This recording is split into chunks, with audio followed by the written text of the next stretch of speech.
Flyover तो ज़रूरी है हमारे ऊपर ये जो अज़ाब है हंगामी दौरों के साथ में कारोबार करने के लिए अपनी तौर पर इक़दाम भी करें।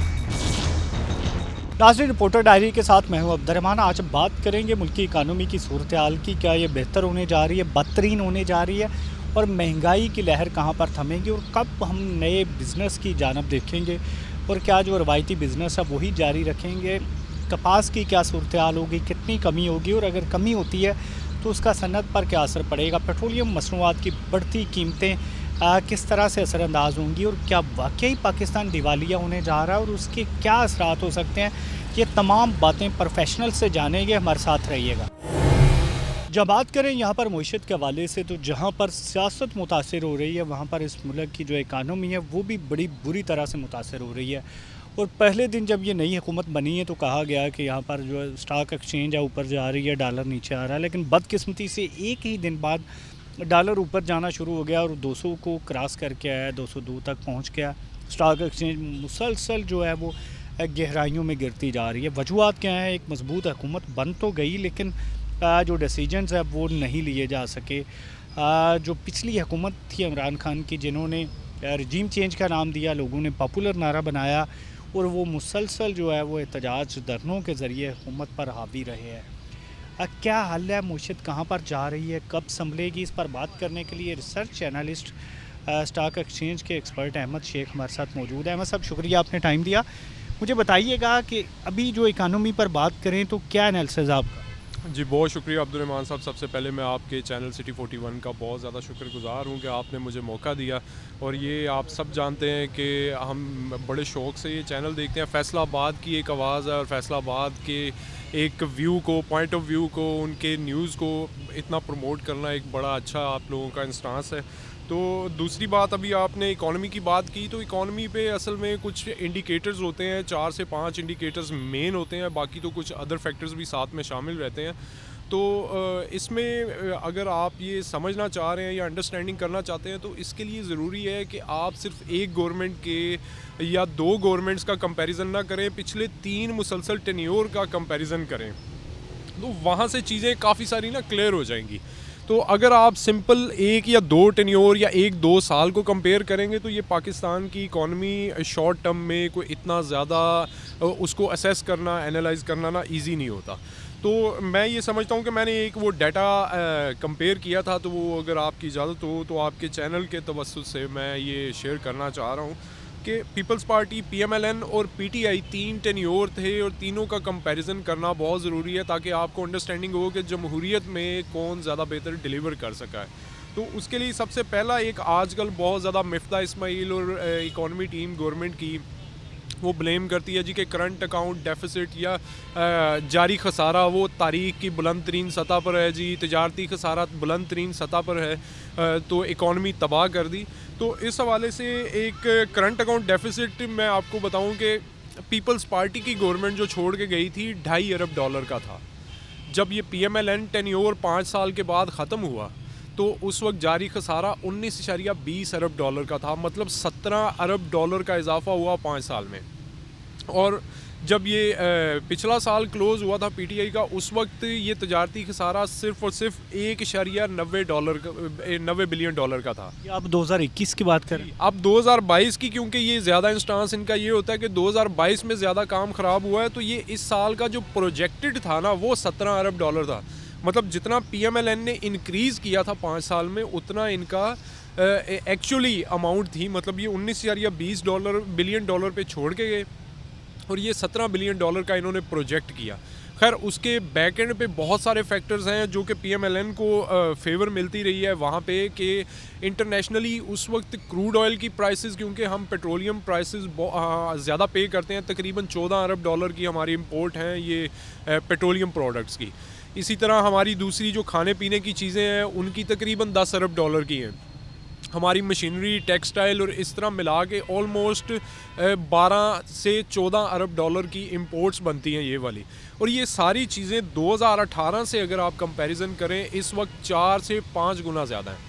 तो अगर आप यही प्राइसेस का इम्पेक्ट 2018 की क्लोजिंग पे दे दें PMLN टेन्योर की, तो आप परेशान हो जाएंगे कि ये 19.20 बिलियन डॉलर का खसारा कम से कम 50 से 55 बिलियन डॉलर के खसारे पे पहुंच जाएगा। इसमें आप ये भी बताएं कि इन हुकूमतों के जो वीकेंड्स क्या थी, जो मजबूत स्ट्रेंथ थी वो क्या थी, ताकि इसमें जो ऑडियंस को बेहतर एनालिसिस करने में मदद मिले। जी बिल्कुल।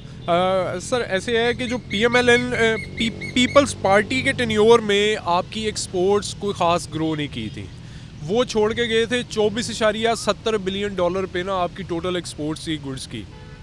जब PMLN 5 साल के बाद छोड़ के गई तो 24.80 अरब डॉलर की एक्सपोर्ट्स थी। मतलब जस्ट एंड जस्ट 1% इंक्रीज़ हुआ था एक्सपोर्ट में।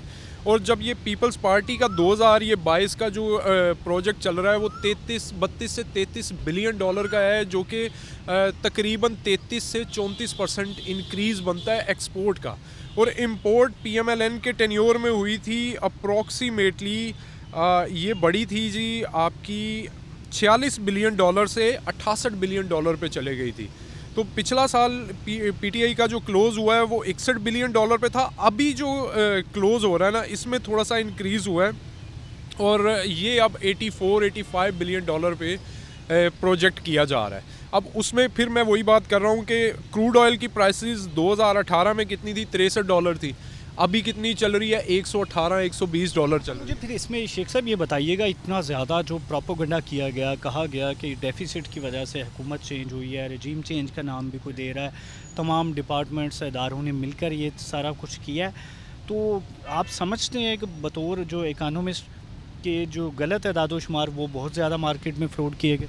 जी असल में गलत अदादोशुमार तो वाकई बहुत ज़्यादा किए जा रहे हैं, लेकिन प्रॉब्लम ये है कि PTI की जो इकोनॉमी टीम है उसको भी अपना ये प्रोपोगंडा ख़त्म करने के लिए एक प्रॉपर जो है ना वाइट पेपर भी इशू करना चाहिए। सोशल मीडिया का दौर है, तो इस एरा में उनको अपना ये सारे फैक्ट्स एंड फिगर्स, ये जो मैंने आपसे डाटा शेयर किया है ये किसका है, पाकिस्तान ब्यूरो ऑफ स्टैटिस्टिक्स का है, स्टेट बैंक ऑफ पाकिस्तान का है, IMF का डाटा है।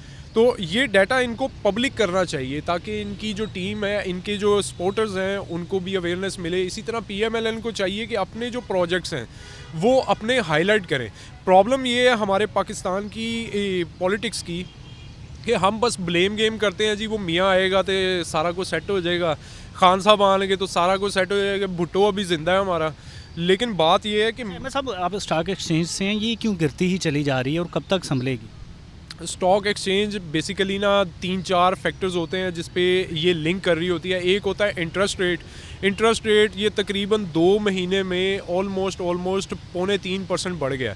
तो इंटरेस्ट रेट बढ़ने का मतलब ये है कि इस वक्त अगर आप बैंक में फ़िक्स डिपॉजिट करवाते हैं या सेविंग अकाउंट ओपन करवाते हैं तो आपको तकरीबन 14% से 15%, ये अब 3 मंथ 6 मंथ वो काइबर जो चेंज होता है 13 से 15% तक मुनाफा मिलेगा। तो आप क्यों रिस्क लेना चाहेंगे स्टॉक मार्केट या किसी और मार्केट में जहाँ पे आपको मैक्सिमम 8-10% प्रॉफिट मिलेगा? तो ये लोग क्या करते हैं, इन्वेस्टमेंट भी नहीं लोग करना छोड़ देते हैं।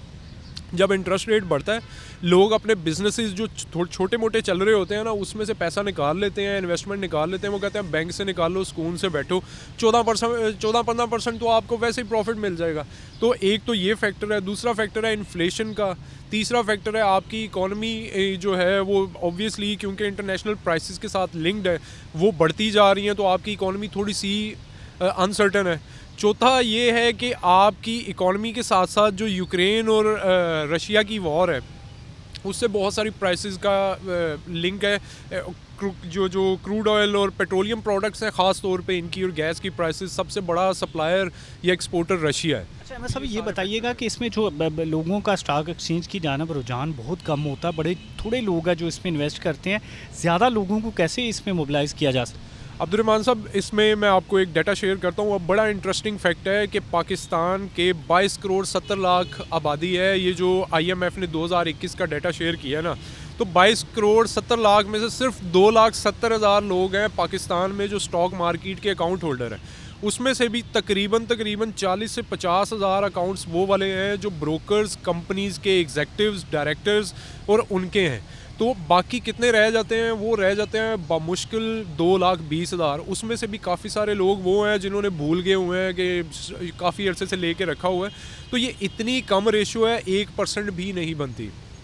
और जो आपका इंडिया है, इंडिया में 7% तक स्टॉक मार्केट में इन्वेस्ट करने वाले लोग हैं, 1 करोड़ से ज़्यादा लोग उसमें ट्रेडिंग करते हैं। तो इसमें आना चाहिए, ऑब्वियसली आना चाहिए, लेकिन प्रॉब्लम ये है कि इसमें एक अवेयरनेस कैंपेन ड्राइव करने की बहुत ज़रूरत है। वजह क्या है, आप भी सोचते हैं जब स्टॉक एक्सचेंज का नाम आता है तो सबसे पहला ज़हन में ख्याल आता है ये हराम होगी, ये सट्टा होगा। हालांकि ये ना सट्टा है ना ये हराम है। इस पे शरिया बोर्ड का भी एक बहुत क्लियर कट फतवा और वो सारा उन्होंने डिटेल शेयर की हुई है कि आप उन कंपनीज़ में अगर इन्वेस्ट करते हैं जिनका बिज़नेस हलाल है, जो सूद और उससे एक मिनिमम पोर्शन पे हैं, उनके शेयर्स आप जब बाय करते हैं तो ये आप उनके बिज़नेस पार्टनर बनते हैं। तो ये मुकम्मल तौर पे शरई है और ये हलाल है। इसको अगर आप थोड़ा सा रिसर्च करें तो मुफ्ती तकी उस्मानी साहब का भी इस पर एक बहुत बड़ा फतवा है। और फिर स्टॉक एक्सचेंज में जो फिर भी थोड़ा बहुत डाउटफुल लोग हैं कि कैसे पता चले सूदी काम है या नहीं है, तो शरिया बोर्ड ने एक इंडेक्स बनाया था 2015 में, KMI ऑल की मिज़ान इंडेक्स। उसमें यह है कि जितने शरिया कंप्लाइंट शेयर्स हैं वो सारे के सारे शेयर्स उस लिस्ट में ऐड किए हुए हैं। आप उन कंपनीज़ में इन्वेस्ट करें, वो शरई तौर पे तमाम उनका पैरामीटर्स एनालाइज करके तो अपलोड की गई लिस्ट है। फाइनली मुझे ये बता दीजिएगा कि कैसे ये इकानमी बेहतर हो सकती है। सर सबसे पहले एक फैक्टर और रह गया था कि जी PTI गवर्नमेंट ने जो कर्ज़े हैं वो बहुत ज़्यादा लिए हैं। तो कर्ज़ों का जो डोमेस्टिक डेट्स थे 14,000 अरब रुपए के थे, जो लोकल थे हमारे पीपल्स पार्टी टेन्योर पे ख़त्म हुए थे। 16,400 अरब रुपए के थे जो PMLN टेन्योर में, तो 26,265 अरब रुपए के PTI टेन्योर में हुए, जो कि 60% तकरीबन इजाफा बनता है PMLN टेन्योर से। लेकिन जो एक्सटर्नल डेट्स हैं वो 48 अरब डॉलर के थे जब पीपल्स पार्टी टेन्योर ख़त्म हुआ था, और तकरीबन 95 अरब डॉलर के थे जब PMLN टेन्योर 5 साल का ख़त्म हुआ। और ये तकरीबन 96% इंक्रीज़ था, और PTI टेन्योर में 122 अरब है, मतलब कि 27 बिलियन डॉलर इंक्रीज़ हुआ है, 28% बनता है। तो PMLN ने ज़्यादा कर्ज़ों में इजाफा किया था एज़ कम्पेयर टू PTI। तो ये एक प्रोपोगंडा भी गलत है।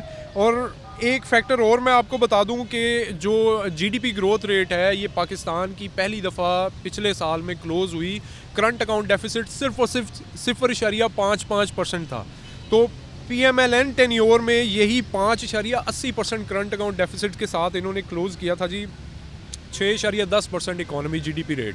तो ये एक बहुत बड़ा गैप है, और मेरे ख्याल में ये तमाम इंडिकेटर शो करते हैं, न्यू कंपनीज़ जो रजिस्टर्ड हुई 165% ज़्यादा हुई, ये तमाम इंडिकेटर शो करते हैं कि ज़्यादा बेटर परफॉर्मेंस इस टेन्योर में ये थी।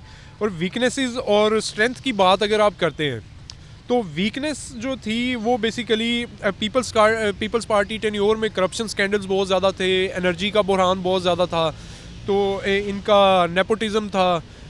ये मेन इनका प्रॉब्लम थे कि अपने मनपसंद लोगों को नौकरियां और वो बांटी गई। स्ट्रेंथ पीपल्स पार्टी की थी कि इन्होंने गवर्नमेंट जॉब्स इतनी ज़्यादा क्रिएट की कि अभी तक वो लोग इन्हीं के साथ अटैच्ड हैं। PMLN के टेन्योर में बहुत सारी डेवलपमेंट हुई, फ्लाई ओवर्स हुए, इनके पावर जनरेशन, इन्होंने बिजली के बुरहान पे बहुत अच्छा काबू किया, इन्होंने इन्फ्लेशन पे काफ़ी कंट्रोल किया। कुछ इंटरनेशनल फैक्टर्स भी इनके लिए फेवरेबल थे, लेकिन इनके टेन्योर में इन्फ्लेशन सिर्फ और सिर्फ 5% थी, जो कि PTI टेन्योर में 12% प्लस चले गई थी, 12.70%। तो अब खैर 2 महीने में ये दोबारा बढ़ गई है, 13.5-14% पे चले गई है। तो ये सारे फैक्टर्स हैं। PTI के जो स्ट्रेंथ एरियाज़ हैं वो थे हेल्थ कार्ड, इकोनॉमिक ग्रोथ बहुत अच्छी थी, एक्सपोर्ट्स बहुत अच्छी रहीं, लोन थे वो बहुत अच्छे थे, रोशन डिजिटल अकाउंट था, हाउसिंग लोन, हाउसिंग स्कीम बहुत अच्छी थी। इन्होंने कुछ पॉलिसीज़ थी, ऑटो पॉलिसी थी, रिफाइनरी में काफ़ी सारा इन्होंने इम्प्रूवमेंट की, टेक्सटाइल के लिए इन्होंने काफ़ी सारे कर्जे वगैरह दिए, और इनके जो पुराने रुके हुए टैक्सेस थे, रिफंड्स थे, वो इन्होंने क्लियर किए। ये इनका स्ट्रेंथ एरिया था। लूज़ एरिया जो था, इनकी डेवलपमेंट बहुत कम हुई। जो इस हवाले से हमारे साथ analyst of economy Ahmed Sheikh मौजूद थे, जो बता रहे थे कि किस तरह से जो मुख्तलिफ़ हुकूमतों ने परफॉर्म किया और किस तरह से जो पाकिस्तान की इकानमी है वो मुख्तलिफ़ हुकूमतों में डाउन गई। नाज़रीन अभी हमारे साथ रही।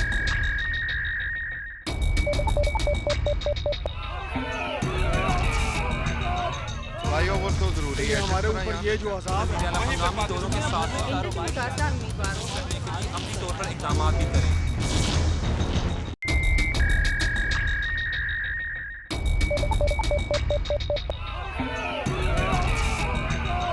फ्लाईओवर तो जरूरी है हमारे ऊपर ये जो हंगामी दौरों के साथ ही कारोबार करने के लिए अपनी तौर पर इकदाम भी करें।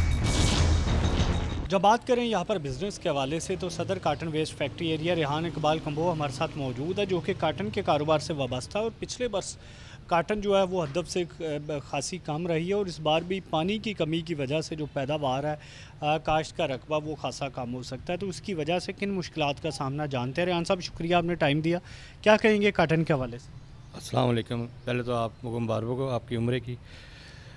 काटन का आपको पता है पिछली दफ़ा भी कम हुई और इस दफ़ा भी यानी कि 100% से 50% कम हुआ है, जिसकी वजह से शॉर्टेज बहुत ज़्यादा है और रेट तकरीबन 21,000-22,000 से नीचे कम आए ही नहीं है। और उसकी वजह से कॉटन वेस्ट भी हमारी क्या उसे कहते हैं उसके रेट्स भी बहुत ज़्यादा हैं।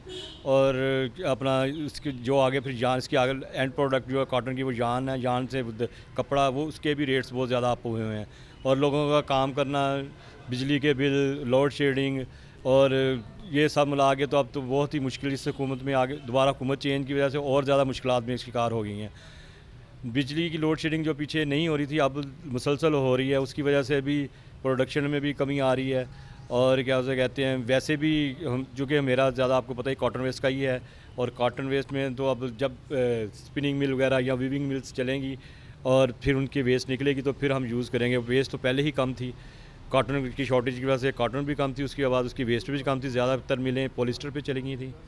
और क्या उसे कहते हैं इसकी वजह से हम तमाम फैक्ट्री जो है ना हमारी स्पिनिंग की और ऑटो को और ओपन एंड और ये वेस्ट फैक्ट्रियाँ ये सारी ट्रबल में ही हैं इस टाइम ना सारी। तो इसमें मुझे ये बताइएगा कि अगर काटन इस बर्स भी कम होती है जैसे कि तवक्को ज़ाहिर की जा रही है पानी की कमी की वजह से, तो कारोबार कितने फ़ीसद मुतासर होगा?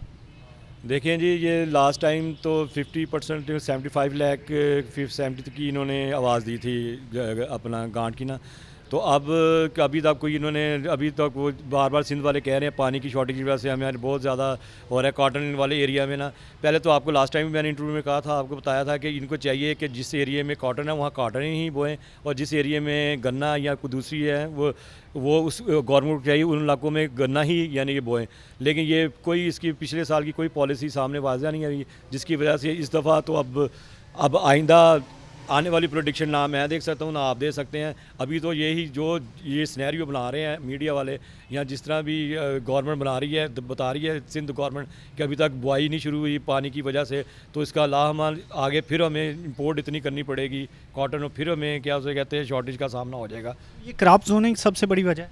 हाँ जी, यही है, ये सबसे इसको एक अच्छी तरह के तरीके के साथ इनको जैसे पहले था कि जिस एरिया में जो कॉटन जो चीज़ बोनी चाहिए वही होनी चाहिए, बजाय ये कि बाहर से ला के अपने कहीं गन्ना नहीं है तो वहाँ कॉटन लगे, जहाँ कटा कॉटन है वहाँ गन्ना, जहाँ वीट गंदम है वहाँ गंदम लगे तो फिर इस तरह ये यानी कि हो सकता है।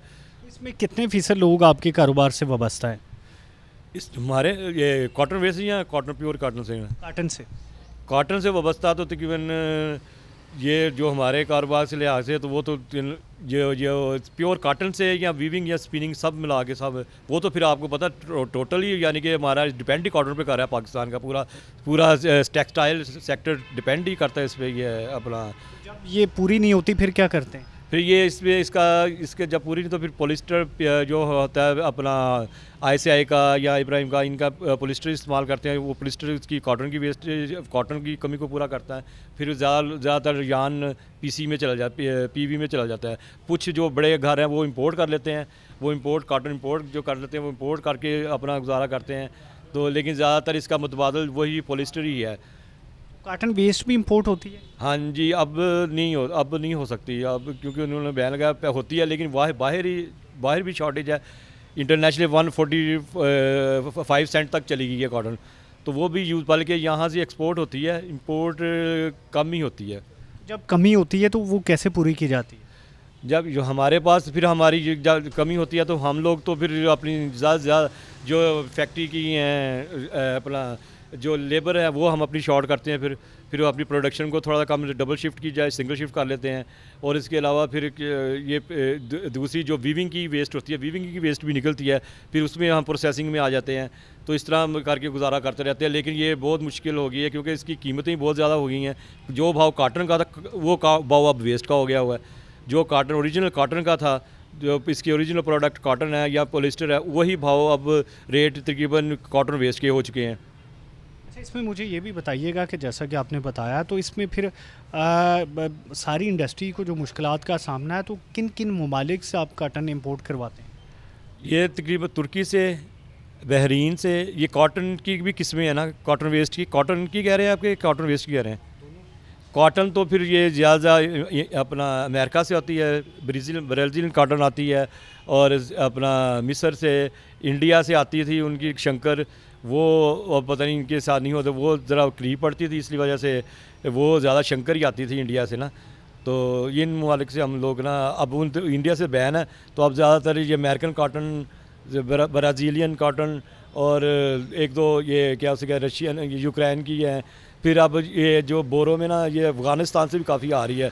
आगे जो हैं क्या रशियन जो स्टेट्स थी, उनसे भी इंपोर्ट बराह रास्त इनके। किस मुल्क की जो कॉटन और यार्न जो है वो फाइनेस्ट क्वालिटी की? अमेरिकन कॉटन, ब्राज़ीलियन कॉटन, जो गीज़ा कॉटन होती है ना, उसका यार्न काफ़ी अच्छा आता है।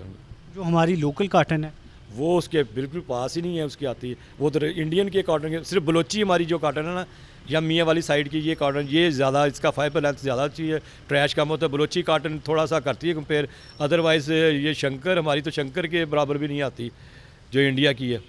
इसमें रेहान साहब, ये बड़ा अहम क्वेश्चन है कि अगर हमने इंपोर्ट करनी है कॉटन, तो जो हम यहाँ से बाई प्रोडक्ट्स बना के बेचेंगे, फिर एक्सपोर्ट करेंगे, तो उसमें जो हमारा फ़ायदा वो कहाँ पे होगा?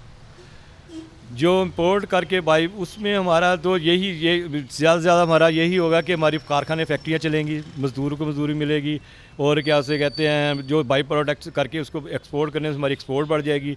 वो यही इसका ज़्यादा गवर्नमेंट का डॉलर जो बताया आपको पॉलिसी के मुताबिक है, वही इसका फ़ायदा होगा, ताकि हमारी फैक्ट्री बंद ना हो। एक्चुअली ना ज़्यादातर होता है कि एक दफ़ा मिल बंद हो जाए, या वीविंग मिल हो जाए, या दूसरी भी हो, धागे की वजह से हो जाए, या यान की अपना कॉटन की वजह से बंद हो जाए, तो उसका इम्पेक्ट लेबर पे और उसके मालिक पे बहुत ज़्यादा पड़ता है। इसलिए वो इंपोर्ट करनी है उसने, इंपोर्ट करके फिर दोबारा एक्सपोर्ट करना।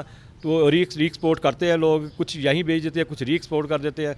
उससे हमारे ज़र मुबादला तो हासिल होता है, उससे काफ़ी ज़्यादा यानी कि ना होता है। ज़्यादातर यही होता है कि आपका ना यान की ना आपने, क्योंकि बांग्लादेश और इंडिया के साथ कंपेयर करना था, इसलिए बाहर से इंपोर्ट करते हैं ताकि उसके बराबर आ जाए। बड़े बड़े ग्रुप सारे तकरीबन ऑलमोस्ट इंपोर्ट ही करते हैं अच्छी क्वालिटी का यान बनाने के लिए। तो फिर इसमें जो हुकूमत दावा करती है कि इतने अरब डॉलर की एक्सपोर्ट हो गई, तो फिर अगर हम इंपोर्ट बढ़ा के एक्सपोर्ट करते हैं तो इसका फ़ायदा क्या तो है? यही तो बात है। आगे चीनी का नहीं हुआ, पिछली गवर्नमेंट ने चीनी इंपोर्ट की है, पहले अपना ना पहले एक्सपोर्ट कर दी है, फिर गंदम, फिर वो इम्पोर्ट। यही तो पॉलिसी मेकर बनाना है ना, कि जब हम इंपोर्ट ही करेंगे, जहाँ ही कॉटन इतनी ज़्यादा हो जाए तो हमें इंपोर्ट करने की ज़रूरत ही ना हो। अब ये पानी का इनको करना चाहिए था ना, पहले ये 1 महीना हुआ है इस गवर्नमेंट को आते हुए, लेकिन ये भी यानी कि कोई अभी तक मुफ्ता साहब को मैं 2-3 दफ़ा हम लोगों ने उनकी मीटिंगें देखी हैं, सब देखी हैं, लेकिन वो अपने किसी बात पे पैरा ही नहीं दे रहे। सुबह कुछ कहते हैं, शाम को कुछ कहते हैं, ये मैंने कहा नहीं, मेरे इस तरह है, मैंने इस तरह कहा तो आपने ये समझा, तो मैंने ये कहा तो ऐसे समझा। मुफ्ता साहब के बस की बात भी नहीं मुझे लगता ये ना। तो आप समझते हैं हुकूमत नाकाम हो रही है? हुकूमत को नाकाम किया जा रहा है, हुकूमत को नाकाम किया जा रहा है, हो नहीं रही, नाकाम किया जा रहा है। क्योंकि एक तो पहले ही उनको इतना महंगाई, इतना यानी कि बर्डन उनके डाल के उनको हुकूमत दी गई, ऊपर से वो आपको पता ही है क्या अपना अपोजिशन का जो मुतालबात हैं, वो 15 दिन बाद इनके मुतालबात शुरू हो गए। गवर्नमेंट देते ही 15 दिन, कभी ऐसे भी हुआ कि 1 महीना, कम से कम 4-5 महीने गवर्नमेंट को महीने अपने आप को स्टेबल करने के, उनको पॉलिसी नज़र आने दें। ये थोड़ी बात है कि आप 15 दिन बाद ही अदालतें कह दें कि अपना ना ये जो एक्चुअली ना हमारे अदारों ने इस गवर्नमेंट को, और ये महंगाई की असल वजह ये अदारे हैं हमारे ना। अब मैं नाम नहीं लेना। जी हाँ, इस हवाले से बताया जा रहा है कि जो महंगाई है, जो गवर्नमेंट की नाकामी है, उसकी मुतअद्दिद वजूहात हैं जिनकी वजह से अभी जो कॉटन का बहरान है वो भी सर चढ़ रहा है। नाज़रीन, अभी हमारे साथ रहिएगा।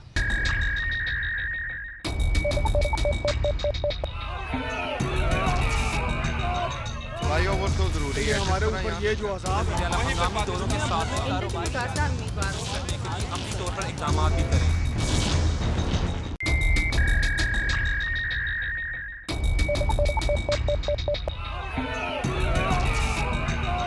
फ्लाईओवर तो जरूरी है हमारे ऊपर ये जो हंगामी दौरों के साथ कारोबार करने के लिए अपनी तौर पर इक़दाम भी करें। नाज़रीन, बात करें अगर यहाँ पर मुल्की इकानमी के हवाले से, तो यहाँ पर खौफनाक खबरें हैं, कोई भी अच्छी खबर नहीं है और कोई अच्छी खबर की उम्मीद भी नहीं है। आप वज़ीर-ए-आज़म दूसरे ममालिक का दौरा कर रहे हैं, लेकिन वो तमाम ममालिक IMF से डील को मशरूत कर रहे हैं, जिसकी वजह से पेट्रोलियम प्रोडक्ट्स की कीमतें बढ़ानी पड़ी हैं, मज़ीद भी बढ़ाई जाएंगी। जो यहाँ पर घी की कीमतें बढ़ चुकी हैं, कोई भी चीज़ सस्ती नहीं है, कोई भी सस्ती चीज़ है तो हुकूमत उसकी कीमतें बढ़ाने पर तुली हुई है। सब्सिडी ख़त्म की जा रही है, कम की जा रही है। तो यहाँ पर इसके क्या इम्पेक्ट होंगे, ग्रोथ रेट पर क्या इम्पेक्ट पड़ेगा, मजमूई तौर पर जो बजट डेफिसिट है उसमें कितनी कमी होगी और जो आने वाला बजट है वो कैसा होगा, ये तमाम सवाल जानने के लिए हमने यहाँ पर हमारे 3 नॉन इकानॉमिस्ट फैसलाबाद से अहमद जब्बार हैं, उनसे रब्ता किया। सर शुक्रिया। मुझे ये बताइएगा क्या सूरत हाल देखते हैं आप एक बतौर इकानॉमिस्ट? बिस्मिल्लाहिर्रहमानिर्रहीम। सबसे अहम तो बात यह है कि डॉलर की प्राइस इतनी कम दिनों में जो इतना शार्प इंक्रीज़ हुआ है वो पाकिस्तान की हिस्ट्री में इतनी तेज़ कभी नहीं हुआ। देखें, हम अगर अप्रैल 8 की बात करें तो हमारा डॉलर उस वक्त 178 और उसके ऊपर जो है वो घूम रहा था, और आज आके डॉलर जो है वो आपका बैंक में 201 पे गया। फिर हमें थोड़ी सी बेहतरी की उम्मीद, जब हमने IMF की डील की हमने बात की तो हमें नज़र आ रहा था, तो वहाँ से हमारा कुछ बैक एंड हुआ। जैसे हम कहते हैं कि 3 दिन 3 रुपये जो है वो डॉलर एक वीक के बाद थोड़ा सा नीचे आया है, जो थोड़ी सी एक अच्छी खबर है इकॉनमी के लिए। लेकिन डॉलर जिस तेज़ी से ऊपर गया उसने आपकी तमाम इंपोर्ट्स को जो है वो आपको अफेक्ट किया है। जब इंपोर्ट्स को अफेक्ट किया और साथ ही जब ऑयल की प्राइस आपकी स्पेशली जब 150 से 180 पे चली गई, तो इनडायरेक्टली आपके किराए, आपका ट्रांसपोर्टेशंस, आपकी मिडल मैन की ट्रांसपोर्टेशन, हर बंदा जो अफेक्ट हुआ। मैं समझता हूँ कि लोअर जो मिडिल क्लास बंदा है वो सबसे ज़्यादा अफेक्ट हुआ। क्यों? उसके पास इतनी एबिलिटी नहीं है, एबिलिटी टू पे नहीं है उसके पास कि वो पे कर सके। शायद अमीर बंदा उतना अफेक्ट ना हुआ हो, लेकिन बिजनेसमैन भी इफेक्ट हुआ। स्पेशली वो बिजनेसमैन जो रॉ मटेरियल इंपोर्ट कर रहा था, उसने अपनी सारी कॉस्टिंग जो की हुई थी अपनी प्रोडक्ट की, वो उसने 180 या 178 पे की हुई थी। अब जब पेमेंट का टाइम है तो डॉलर 202 पे इंटरबैंक पे चला गया। वहाँ उसको पेमेंट LC मैच्योर करवाने के लिए पेमेंट ज़्यादा करनी पड़ी, तो उसकी कॉस्ट ऑफ प्रोडक्ट जो है वो ह्यूज हुई, और वो बंदा जो है वो स्पेशली मैन्युफैक्चर जो है वो परेशान हुआ, और उसने अपनी फाइनल प्रोडक्ट की प्राइस भी बढ़ा दी, जो शायद जो पब्लिक की अफोर्डेबिलिटी से अब बाहर होती जा रही है। तो आने वाले दिनों में कीमतों में मज़ीद इजाफा देख रहे हैं आप? देखें जी, जो अभी नेक्स्ट परसों जो फिनांस मिनिस्टर हैं मुफ्ती इस्माइल साहब, उनसे उन्होंने बात की थी। उन्होंने कहा जी नेक्स्ट 15 डेज़ में आपकी पेट्रोल प्राइस कहाँ होगी, तो I am staying to listen कि उन्होंने कहा जी मुझे नहीं पता। जबकि जो अगर ख़बर चल रही है वो ये है कि IMF ने कंडीशन की है कि पेट्रोल शुड बी एटलीस्ट 200 पे आपका पेट्रोल होना चाहिए, फिर हम आपको जो एक ट्रंच जो है वो 90 करोड़ डॉलर की रिलीज़ करेंगे। हालांकि देखेंगे 90 करोड़ डॉलर को बहुत बड़ी अमाउंट नहीं है, लेकिन वो बहरहाल एक हमें बेनिफिट थोड़ा सा शायद मिले कि 90 करोड़ डॉलर जब इनफ्लोज हमारे इसमें आ जाएगा हमारे ख़जाने में, उससे डॉलर प्राइस अगर मज़ीद कम होगी। लेकिन जो दूसरा इम्पैक्ट है हमारा बिजली का टैरिफ जो कल आया है कि 3.84 पैसा से वो बढ़ा दी गई है, तो उसने भी आपकी इन्फ्लेशन को अफेक्ट किया।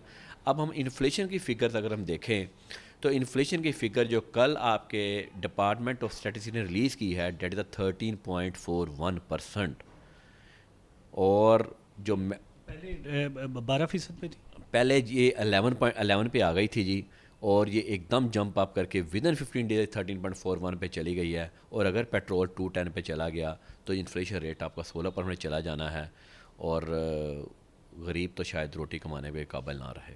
अच्छा, मुझे इसमें ये बताइएगा कि जहाँ पर आपने तमाम जो सूरत हाल है उस पर रोशनी डाली, मज़ीद थोड़ा सा ये ब्रीफ कर दीजिएगा। अगर हमारी डील्स मैच्योर नहीं होती तो जो डॉलर है वो ऐसे बढ़ता चला जाएगा? बिल्कुल जी, अगर डील्स तो मैच्योर नहीं होगी तो वैसे ही बढ़ता चला जाएगा। हमें IMF की शराइत जो है वो गवर्नमेंट को मजबूरी है माननी पड़ेगी। मैं समझता हूँ कि गवर्नमेंट को अल्टरनेट वे पे जाना पड़ेगा। जिस नेगोशिएशन स्टेप पे हम ऑयल परचेज़ पे रशिया के साथ पहुँच गए थे, इस गवर्नमेंट को भी मैं समझता हूँ मजबूरी बन जाएगी कि उसको वहाँ पे वो ऑयल परचेज़, पूरा यूरोप रशिया से ऑयल ख़रीद रहा है, आपका इंडिया आपका रशिया से ऑयल ख़रीद रहा है, तो हमारे ऊपर पाबंदी क्यों है? हम क्यों नहीं रशिया से ऑयल ख़रीद सकते? तो ये मैं समझता हूँ कि अगर रशिया से ऑयल हमें मिल जाता है तो अगर पेट्रोल प्राइस 180 पे भी रह जाए तो फिर भी कोई ना कोई बेहतरी की उम्मीद है, लेकिन 210 200 इट्स मैं समझता हूँ जितना शार्प इंक्रीज़ इन्फ्लेशन में आएगा वो शायद ही पाकिस्तान की तारीख में कभी आया होगा। अच्छा, इसमें आप समझते हैं जो रशिया के साथ डील चल रही थी वो मैच्योर डील थी या सिर्फ सियासी पॉइंट स्कोरिंग थी? नहीं जी, वो डॉक्यूमेंटेशन हो चुकी थी। जब भी आप कभी भी इस तरह के मुल्क के साथ डील करते हैं, क्योंकि कल हम भी बहुत सारे लोग उस डील के ऊपर शक का इज़हार कर रहे थे कि नहीं होगी, लेकिन कल मुफ्ता इस्माइल ने CNN को जब इंटरव्यू दिया उसमें उन्होंने क्लियर कर दिया कि हमारी वो डील जो है वो नियर टू फाइनलाइज थी। वो डील इसलिए नहीं एक्सपोज की जाती कि पहले कोई प्रॉब्लम ना हो जाए, कि जब मैच्योर हो जाएगी, लेटर लिख दिया गया था, तो तब हम उस डील को जो है वो हम दुनिया के सामने करेंगे।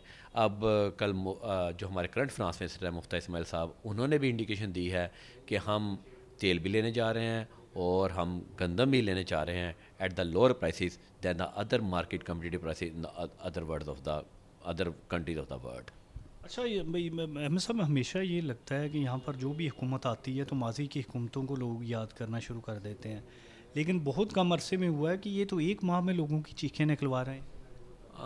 बिल्कुल जी, वो अब शायद इसमें कोई हमारी पॉलिटिकल एफिलिएशन की बात बन जाए, लेकिन ये एक फैक्ट है कि मैंने बहुत सारे लोग ऐसे भी देखे जो कि कुछ हमारे भाई, ज़ाहिर है एक माशरा है हमारा, पीपल्स पार्टी से वाबस्ता भी है, नून से वाबस्ता भी हैं, इवन वो लोग भी डिस्टर्ब हुए कि इतनी हाई प्राइस की वजह से, कि इतनी शार्प इंक्रीज़ की वजह से, कि वेयर वी स्टैंड और हमारा फ्यूचर क्या होगा, हमारा नेक्स्ट हमें अब बिजनेसमैन को ये नहीं पता कि what happen in the next month, कि अगले मंथ में क्या होगा। देखिए, बिज़नेस कोई भी जब बंदा स्टार्ट करता है तो वो प्लानिंग करता है अगले 1 साल की, 2 साल की, लेकिन यहाँ पे तो बिज़नेसमैन को, इंपोर्टर को ये नहीं पता कि नेक्स्ट ईयर में डॉलर प्राइस कहाँ से होगी और मेरी प्रोडक्ट की कॉस्ट कहाँ पे स्टेबल करेगी, ताकि मैं उस कॉस्ट के हिसाब से, हर बंदे ने अपनी कॉस्ट के हिसाब से चलना है, वो कॉस्ट को कैलकुलेट करेगा तो वो सेल प्राइस लॉन्च करेगा। तो मैं समझता हूँ यहाँ बिज़नेसमैन जो है वो बड़ा कन्फ्यूजन का शिकार है। अच्छा, आप समझते हैं कि यहाँ पर जो अनस्टेबिलिटी है, जिसमें अभी अनसर्टनटी है कि ये नहीं पता हुकूमत 1 माह निकालेगी, बजट निकालेगी, सितंबर में जाएगी, अगले साल जाएगी, ऊपर इमरान खान बैठा हुआ है कि जल्द इलेक्शंस, ये वजूहत है मईशत के डाउन जाने? बिल्कुल एग्जैक्टली जी, इसमें तो सेकंड थॉट ही कोई नहीं है कि पॉलिटिकल इंस्टेबिलिटी जो है वो हर मुल्क में प्रॉब्लम करती है। जब तक आपके पास पॉलिटिकल स्टेबिलिटी नहीं है उस वक्त तक आपकी इकोनॉमिक स्टेबिलिटी है। ये दोनों आपस में प्रपोर्शन है। पॉलिटिकल स्टेबिलिटी होगी, इकोनॉमिक अनस्टेबिलिटी होगी। पॉलिटिकल स्टेबिलिटी होगी तो इकोनॉमिकली स्टेबिलिटी होगी। अब चाइना, किसी ने हमारा यहाँ मदद करनी है, KSC ने मदद करनी है, दुबई ने मदद, उसको पता ही नहीं है कि इस गवर्नमेंट ने अगले 15 डेज़ अगर होना है या नहीं होना, आखिरी 30 डेज़ होना है या नहीं होना। तो पूरी, मैं समझता हूँ इस वक्त पूरी थोड़ी सी अगर सियासी बात भी कर ली जाए तो पूरे मुल्क की अब यही राय है कि अर्ली इलेक्शन हो, सब गवर्नमेंट अवाम जिसको चूज़ करे वो एक इलेक्टेड गवर्नमेंट होगी और वही आगे हुकूमत करे। मैं समझता हूँ इस तरह गवर्नमेंट, ताकि गवर्नमेंट भी अपनी पॉलिसी के बाद हर 5 साल के बाद जो है वो, अगर इसको अब टेन्योर कम करना चाहते हैं, अब टेन्योर कम कर दें, 4 साल कर दें, तो 4 साल बाद जिसको अवाम चूज़ करना चाहें, मैं समझता हूँ उसको, चाहे वो उसमें नून लीग हो, PTI हो, पीपल्स पार्टी हो, वही रूल करे और वही अपनी पॉलिसी को लेकर आगे चल सके। समझा जा रहा है कि अगर इलेक्शन अब करवा दिए जाएँ और PTI हार गई तो वो इलेक्शन रिज़ल्ट तस्लीम नहीं करेगी और फिर यही फड्डा होगा। इसलिए नून लीग या जो यहाँ पर चूँ चूँ का मुरब्बा बना हुआ है वो चाहते हैं कि 1 साल पूरा करके जाएँ। अब देखिए, अगर 1 साल के लिए और गवर्नमेंट इस तरह चलाई जाएगी जहाँ पे अभी पता ही नहीं है कि सितंबर में ख़त्म होनी है या अक्टूबर में ख़त्म होनी है, तो इसका मतलब पॉलिटिकल इंस्टेबिलिटी तो रही। तो अगर इतनी लॉन्ग टर्म पॉलिटिकल इंस्टेबिलिटी रहेगी तो हम इकनॉमिकली, मैं समझता हूँ कि अल्लाह ना करे बीइंग ए पाकिस्तानी, हम कहीं डिफ़ॉल्ट की तरफ ना चले जाएं। ये डिफ़ॉल्ट का लफ्ज़ बड़ा इस्तेमाल होता है, ये मुझे तशरीह कर दीजिएगा कि कैसे डिफ़ॉल्ट होता है और अगर हो जाए तो उसका इम्पेक्ट क्या होता है? जी, डिफ़ॉल्ट का प्रॉब्लम यह है कि हम इंटरनेशनल जो लोन रीपेमेंट्स हैं हम उनको ड्यू डेट्स पे ना कर सकें। ये इसको हम डिफ़ॉल्ट कहते हैं। जब आप ड्यू डेट से वो नहीं पे कर सकेंगे तो हमारा जो है वो बजट डेफिसिट है, ट्रेड डेफिसिट है, हमने वो डेफिसिट कहाँ से पूरा करना है? या हम ग्रांट से पूरा करेंगे, या हम फर्दर लोन से पूरा करेंगे, या हमें कहीं से इनफ्लोज बहुत ज़्यादा आ जाए वहाँ से पूरा करेंगे। हमारे पास पॉलिटिकल इंस्टेबिलिटी होगी तो ये चीज़ें नहीं आ रही, तो फिर हमने कहाँ से सैलरीज देंगे गवर्नमेंट के एम्प्लॉइज़ को? कहाँ से आप अपना जो है वो आपने ऑयल की पेमेंट्स करनी है वर्ल्ड को, कहाँ से करेंगे? तो इस चीज़ को हम डिफ़ॉल्ट बोलते हैं। मेरा ख़्याल है कि IMF जो है वो मैं नहीं समझता कि हम पाकिस्तान डिफ़ॉल्ट की तरफ इंशाल्लाह ताला जाएगा और पाकिस्तान अपनी जो है वो इस चीज़ को कंप्लाई अप करेगा। इसका इम्पेक्ट क्या पड़ता है मजमूई तौर पर मुल्क पे, अवाम पे, इकॉनमी पे? आप श्रीलंका के हालात पढ़ लें जी। वहाँ पे आपको पता है कि एग्ज़ाम नहीं हो सके पेपर की शॉर्टेज की वजह से। वहाँ पे आज कल मैं पढ़ रहा था कि उन्होंने एक साइकिल पॉलिसी मुतारफ़ करा दी कि हम पेट्रोल की पेमेंट्स नहीं कर लें, पेट्रोल की बचत करें। तो देख लें अब कितनी छोटी छोटी चीज़ों पे अब यहाँ ज़्यूम कर लें कि यहाँ पेपर्स ना हों, यहाँ लोग जो हैं वो गाड़ी घर खड़ी है और पेट्रोल के अवेलेबल नहीं है, तो दीज आर द डिफ़ॉल्ट्स। जहाँ इस हवाले से हमारे साथ इकानॉमिस्ट अहमद जब्बार मौजूद थे जो बता रहे थे कि अभी यहाँ पर जो मुल्क की सूरत हाल बनी हुई है, तो नाज़रीन यहाँ पर मुकम्मल तौर पर कम्प्रीहेंसिव एनालिसिस इनका हमने सुना। इसके साथ इजाज़त दीजिए, अल्लाह निगहबान।